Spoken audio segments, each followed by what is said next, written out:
mangabe uNkulunkulu athi ngeke ngikulahle, ngeke ngikushiye, athi ngitawuba nawe, kusho ukuthi kunento lemgcoka kakhulu la kuwe labanye abantu labangayiboni. Kube fane bebade nabo bebangalingisa uNkulunkulu, bathi ngeke ngikushiye, ngeke ngikulahle. Umuntu makakulahla akushiya, kusho ukuthi akakwadi kahle ukuthi ungubani.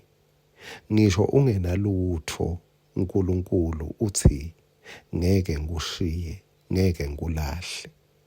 Ungalahlekelwa yivelu noma bomgcoka bakho kulomhlaba uze ucabange ukuthi awusiyonto yalutho.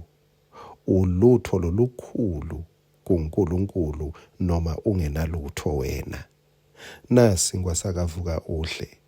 Ngicela ukukuhlephulela encwadini ya-Exodus sahluko 14 verse 15 na 16. Simakade wakhuluma kuMose wathi, ukhalelani kimi?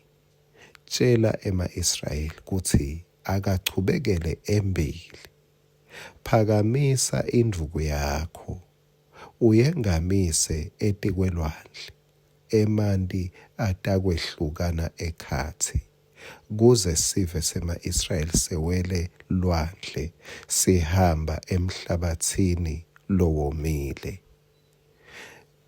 uNkulunkulu ngingaze ngithi wemisa umthandazo la. Nangu Mose uyakhala, uyathandaza. Uthi uNkulunkulu, akusesikhathi sekukhala lesi, ukhalelani? Uthini uNkulunkulu? Uthi it's a time to move on. Sikhathi sekuchubekela embili. Kungenteka ngalesinye isikhathi uthathe emalanga emthandazweni, kanti uNkulunkulu uthi sikhathi sekuchubekela phambili. Bese lo verse 16 uthi phakamisa induku yakho, uyengamise etikwelwandle. uNkulunkulu uthi khona lala ukhona kunendlela, sebenzisa lonako. Unani Moses? Unenduku. Sebenzisa yona leyo nduku leyo, kutawuvuleka la kuvaleke khona. Le nduku isho ligunya, i-authority. Sebenzisa lelo gunya lonalo, kutawuvuleka. Uyabona la, mase ucabanga ukuthi ngalesinye isikhathi siyaye sifune emandla lamasha. Kube Mose wathi, le nduku le sengifuna lensha. Ngifuna induku lengcono, leni igwengwile ngifuna lengcono. uNkulunkulu uthi sebenzisa leyo lonayo. Ufuna emandla lamasha, uNkulunkulu uthi uyathi kuthini? Akahle lamandla lonawo nyalo. Ungahamba wente lutho ngalo.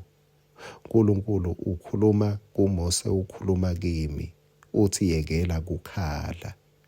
Ungakhalele amandla lamanye. Siye sifune kumbe netitayela letinye, kumbe sifune nemavesi lamanye. Uthi uNkulunkulu yekela kukhala, ungafuni lokungekho nyalo, sebenzisa lokusesandleni. Ngiko lokutawukweweta. Sebenzisa lelifi, ngilo lelitaba libloho lakho. Siye sicabange ukuthi uma ngingafane ngithandaze kakhulu, uma ngingafane ngiye kunaya i-workshop, into ingaba ngcono. Uma ngingafane ngithole liphupho lelivela kuNkulunkulu, ngidawuvuka ngente lutho. uNkulunkulu uthi sebenzisa lokhu lonako nyalo. Ungabe ufuna lokusha, lonako kwenele ukuthi kukuchubekisele phambili. Amen.